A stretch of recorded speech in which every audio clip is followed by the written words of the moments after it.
Holy smokes, we have some breaking news, ladies and gentlemen. While the left is still pretending that Gavin Newsom is their savior for 2028, after these unearthed videos have come out, who the heck knows what is going to happen in the future? Apparently, the governor of California has been trying to bury these clips for years, from public meltdowns to cheating scandals to him literally yelling at journalists for no reason and then him running away to his car. Here are the clips that Gavin Newsom does not want you to see. So welcome to the Adam C. Moreno Show. I hope it finds you well. If you like having conversations like this, if you think they matter, please consider liking and subscribing.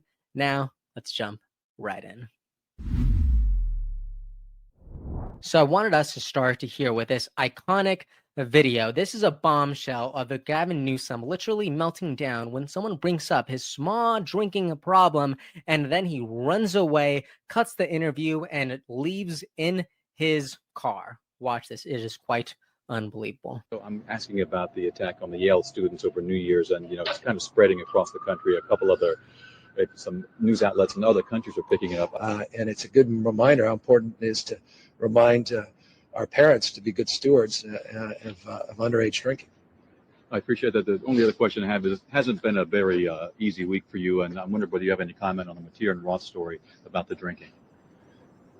Thank you very much. That was a great cheap shot. You can't help yourself. You cannot. Just know, for the record, it's increasingly impossible to have a conversation. The mayor was out there. The mayor was out there. So just know it's not personal when I walk by you. You just send some other reporters. It's going to be a lot easier now. The mayor's not personal here either. Towards Channel 7. I'm sorry. You keep missing consistently a lot of facts because your opinion is so enthusiastic to get in the way on facts. And then, let me tell you, the investigation was not helped by a lot of things that are in the report. It's stating that factually as well. It's just a story, Mayor. My goodness. This isn't just a man with a vice. This is a man with volcano underneath his hair gel. My goodness, this could have been an amazing moment of leadership and clarity. He could have set the record straight. He could have given some confidence to the residents that he's serving. But no. Very, very much like Gavin Newsom, he chose to walk away when he came across a question that he doesn't like. What are you going to do whenever you're on a debate stage and someone brings up the cost of living in California? What are you going to do when someone brings up the rise of homelessness? What are you going to do when someone brings up the Palisades fire and how it just wiped out entire communities who are still unable to rebuild due to local and state government issues? All right, you're just going to walk away like you did here? This is absolutely ridiculous. And you know what? If you're out here clutching your pearls, thinking that this is absolutely hard to believe, you know what? You are not alone. I saw this by Eric Doherty in response to this. He said, wow, I actually did not know this about Gavin Newsom. His erratic mannerisms and habits make sense now. He had a massive drinking and outburst problem. So much so that when a reporter once asked him about it, he completely lost his composure. My goodness. And if you think that this is just a one-off, well, look at this. This is the infamous apology video. Yep, that is the one where he had to stand in a room full of cameras and admit that he slept with his campaign manager's wife. Watch this. Thank you all for coming here on short notice. Want to make it clear that everything you've heard and read is true. And I am deeply sorry about that. I've hurt someone I care deeply about, Alex Turk, his friends and family. And that is something that I have to live with and something that I am deeply sorry for. I am also sorry that I've let the people of San Francisco down. They expect a lot of their mayor, and my personal lapse of judgment aside, I am committed to restoring their trust and confidence, and will work very hard in the upcoming months to make sure that the business of running the city is framed appropriately. I also want to extend a personal apology to everyone in our administration, to my staff that I just met with, to my friends and my family members. I am deeply sorry. So, is this just another bad decision, or is this who Gavin Newsom is? Also, if it wasn't clear, he was the mayor of San Francisco at this time. So, not only was he betraying his family and his team, he was doing it while being paid by the taxpayers. Because you know what? Nothing says public servant like wrecking someone else's marriage during office hours. This is despicable. And fast forward to this other moment when he gets asked a simple question about the deficit, and then he gets up and walks away. I am not kidding. Watch this. Newsom seemed out of patience. Deficit, $522 million. Yeah, it's a lot big of money. deficit. What does this It's mean? not just a Layoffs? big deficit, a lot of work ahead of us. Tell me about that. Yeah, just got a lot of work ahead of us. Big deficit. At the end, he couldn't leave the room fast enough. Off the record, I'm amazingly disappointed. Amazingly. I just am, personally, you know?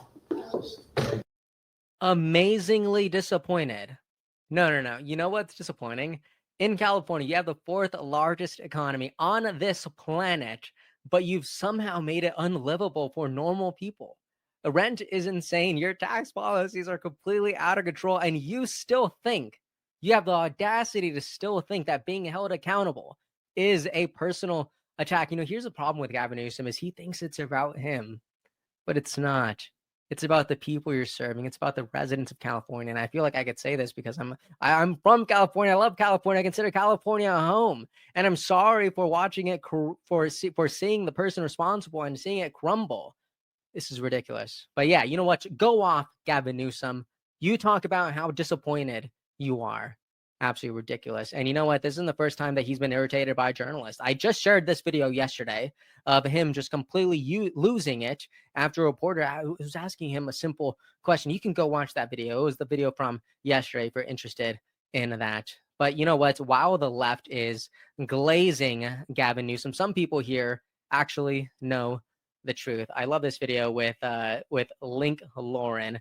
Check this out. No, absolutely. As someone from Dallas, don't start something if you're not ready to finish it. So Gavin Newsom, I don't think anyone is actually scared of Gavin Newsom. I mean, this guy is a beta male who peaked in high school, and now we're all left picking up the pieces. He has no policies. He can't get anything done. He has a failed record. He's running a massive deficit of tens of billions of dollars. So my money in 2028 is going to be on JD Vance. Okay, he's a Marine. He's served. I would never put my eggs in Gavin Newsom's basket, but of course he's using this rhetoric to try to be relatable right now. Yeah, noodle-armed hair gel with the highest deficit, highest unemployment, highest homeless population.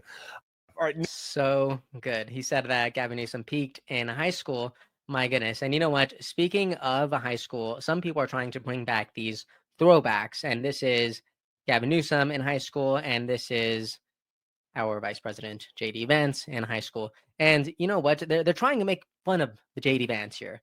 Right. But if you ask me, I feel like JD Vance literally looks like just a normal guy. I feel like I knew tons of people who literally just looked like JD Vance here in this photo, which is just hilarious. And I knew almost no one who looked like Gavin Newsom. Like this guy looks straight up like Edward Scissorhands, which is hilarious. But, you know, it's not even about what happened in high school. You know what it's about? It's about what happened after. All right.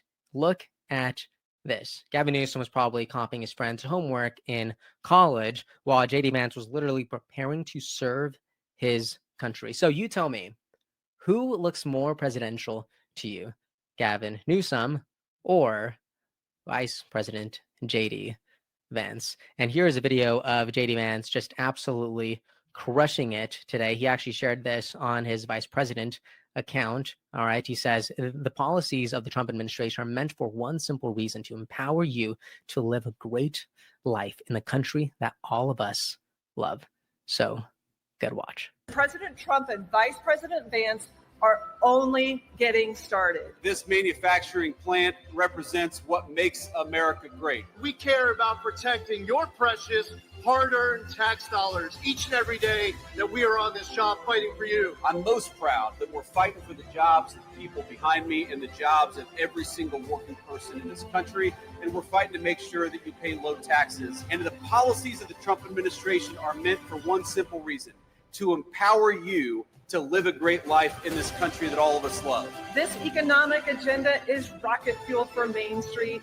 I have seen it firsthand. We've got a lot of work done in the last 7 months. We're going to do a hell of a lot more work in the next 3.5 years, and we're going to fight for you every single step of the way. God bless you, and thank you for having me.